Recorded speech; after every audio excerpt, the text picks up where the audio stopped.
Hi, I'm Sadie Clayton, and I'm a judge this year for the Young Masters Art Prize. And I'm an artist myself. I'm a sculptor and I specialise in copper metal.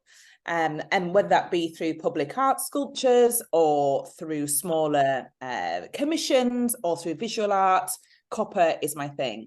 I'm also a TV personality, so I've featured on kind of culture shows, art and fashion, and I'm also a BA fashion design course director. So for me, the next generation is really important to inspire them, to nurture them, and to, allow them to blossom and come up with interesting ideas and concepts.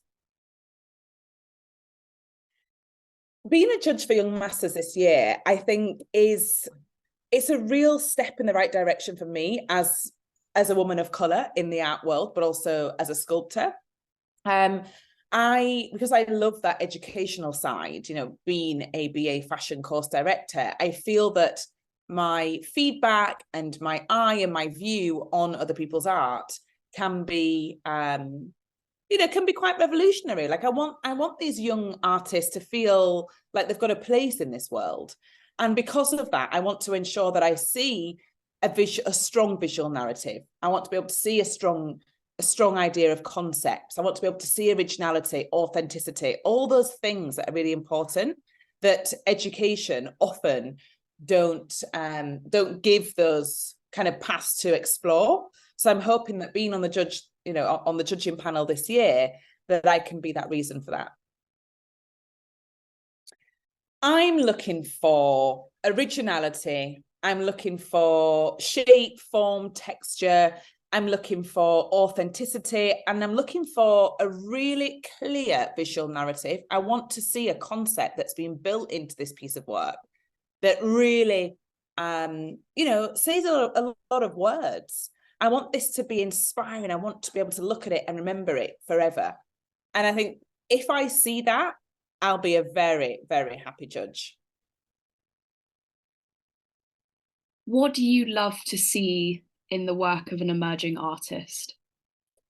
I love to see creativity. And I know that might sound daft, but actually being creative is very important because you can merge so many different ideas together. Art is subjective, right? So some people will love it, some people will hate it. But what I want to see in these emerging artists is how they've used their creative brain to really produce something that is mind-blowing, that makes you think, that makes you question. And going back to myself as an artist, that's what I endeavored to do. All my works are for the community to feel uplifted by, to feel rejuvenated by. I want my art to provoke a feeling, and that's what I want to see in the emerging artists this year. Well, actually, I'm really inspired by an artist called Xanthi Summers at the moment. She is a ceramicist and she makes these huge pots, really colourful, probably why I like them, because I love colour, drawn into the colour. But, they were just so fascinating to see and watch some of her processes on social media and, see the scale of this. So that's what I'm really excited by at the moment. And on that point, I'd love to see these emerging artists that apply for this award. I'd love to see some colour. I'd love to see that they've thought about scale, that they've thought about texture.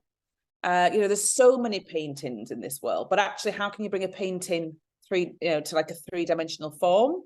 So yeah, that's what I'm inspired by at the moment, and that's what I'd like to see in the art.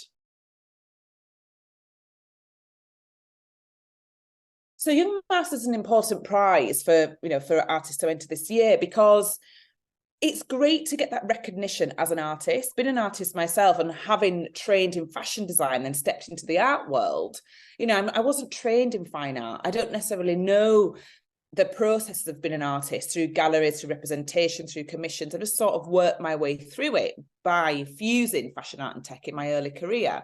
So I really feel that this platform and this Young Masters Art Prize is such a well-deserving award to achieve or to receive. And I think that the young artists will be really inspired by that and also encourage them as well to keep going. Because I think as an artist, as a creative person, you have so many knockbacks and then obviously you get the few yeses which keep you going. But actually, you need more of that. You need that encouragement and you need that excitement to keep your creativity flourishing.